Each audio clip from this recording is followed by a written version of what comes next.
She gave a room to a poor college student unaware he would change her life forever. The rain tapped softly against the window of a big, old Victorian house on the edge of town. Inside, Eleanor Whitman sat alone at her kitchen table, staring at a single teacup. She had lived there for decades, once surrounded by laughter, her husband's deep voice, and her daughter's chatter. But now, the house felt like a museum of memories. Her husband had passed nearly 10 years ago, and her daughter lived far away. The silence pressed against her chest like a weight she could never lift.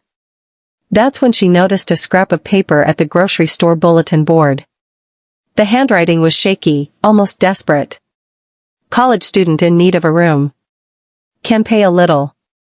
Will help with chores. Please call, Daniel. She almost walked away. But that night, as the wind howled outside and the empty house echoed around her, she couldn't stop thinking about it. Someone out there had nowhere to sleep. Someone young and hopeful was struggling, just as she once had when she and her husband were newly married. The next morning, her hands trembled as she dialed the number. Daniel showed up on her porch later that afternoon. He was tall, thin, his shoes worn, his backpack sagging as though it carried every burden of his life. He spoke with humility, explaining he was studying engineering, but after losing his roommate, he had no place to live. For weeks, he had been sleeping in his car. Eleanor studied him, the nervous smile, the tired eyes, and something deep inside her stirred.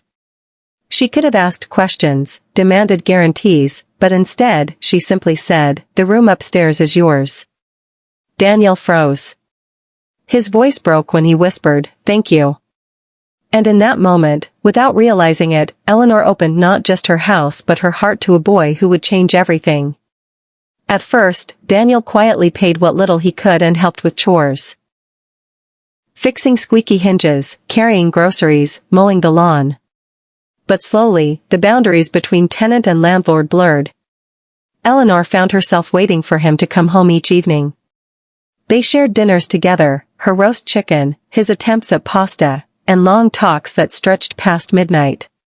He told her about his dream to become an engineer, to build bridges and renewable energy systems that would help communities for generations. His eyes lit up when he spoke, reminding her of the man she once loved, the one who used to talk about planting gardens and building futures.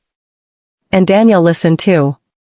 He asked about her late husband, about the daisies he used to bring her every spring, and he laughed at the stories of how she once burned a pie so badly the neighbors thought there was a fire. For the first time in years, Eleanor felt seen. She wasn't just a widow living out her final chapters, she was someone's family again. But life is never simple. One afternoon, Eleanor received a letter that shook her. Rising property taxes and repairs had drained her savings. Quietly, she realized she might lose her house, the home where her memories lived, and where Daniel had finally found shelter.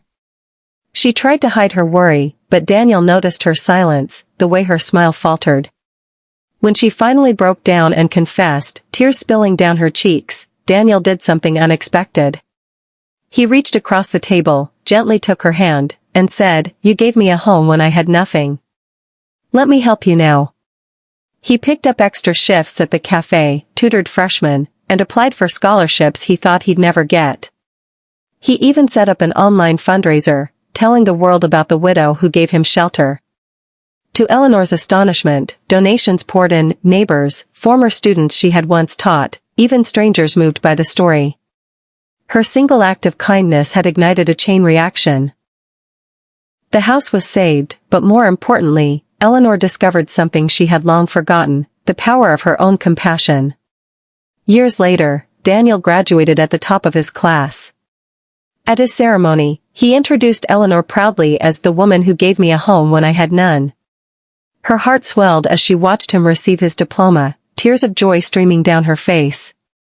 But Daniel's success didn't just change his life. His first engineering project brought solar power to a struggling rural town, creating jobs and light where there had been darkness. And standing at that ribbon cutting, Eleanor knew, her kindness had built more than a future for Daniel. It had built hope for countless others. One summer evening, long after the hardships had passed, Eleanor and Daniel sat together on the porch, watching fireflies dance across the garden. Daniel turned to her and said softly, "You believed in me when I didn't believe in myself. You gave me family when I had none." Her eyes glistened as she replied, "And you gave me back my life, Daniel. I thought my story was over. But you reminded me, there's always another chapter." And there, under the quiet glow of the stars, they both realized a truth that would outlast them. Kindness has the power to turn strangers into family, to turn loneliness into love, and to change lives in ways we cannot even imagine. The old Victorian house on the edge of town no longer stood as a monument to silence and grief. It stood as a beacon of what happens when one lonely woman opens her door, and her heart, to a struggling student, unaware that both their lives would be transformed forever. Sparkle's final message. Sometimes, the smallest act of kindness, a room offered, a meal shared, a hand extended, can save not just one life, but two.